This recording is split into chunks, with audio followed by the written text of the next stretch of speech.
This conference will now be recorded.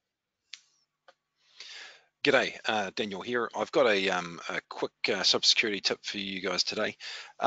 What I've spotted is we've been getting a bit of a splurge of these kind of scam emails coming through, and purportedly it's a invoice. It's the right time of the month to be grabbing invoices, I guess. And this one looks kind of reasonable.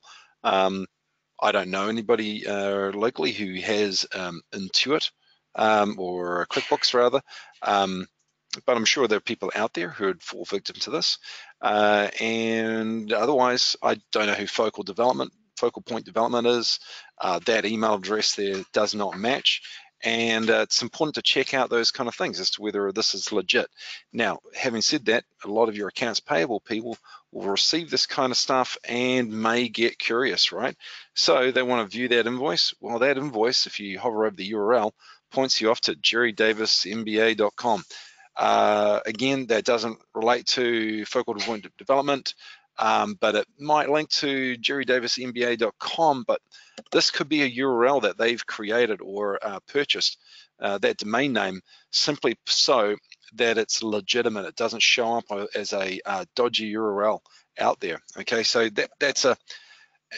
it's not necessarily incongruous, but it just looks whack to me, right? So there's already so many red flags, but still somebody might be persistent and they're going to go and click on that link.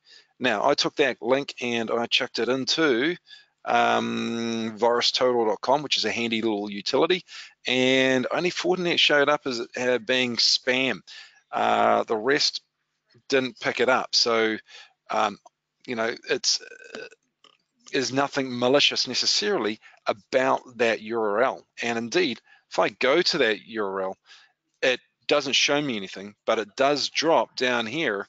You see this, it is invoice with a number.zip. Now that file itself isn't necessarily malicious.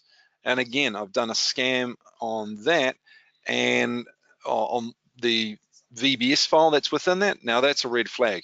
A lot of people turn off showing file suffixes. That's a setting you can change within Windows Explorer, and I really recommend people that show the extensions, right, rather than hiding them, because that just helps them make it easier for people to think that it's the wrong kind of thing. And I have no doubt if I executed this, something very bad would happen to my computer.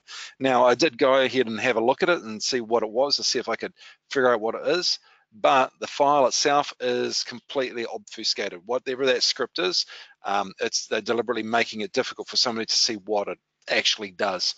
And that just, maybe a professional security researcher could figure that out for us.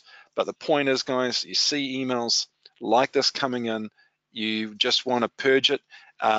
Train your anti-spam program to take it out of the link, and also verify. Anyway, that's my lesson for today. Thank you very much. I'll catch you later. Cheers.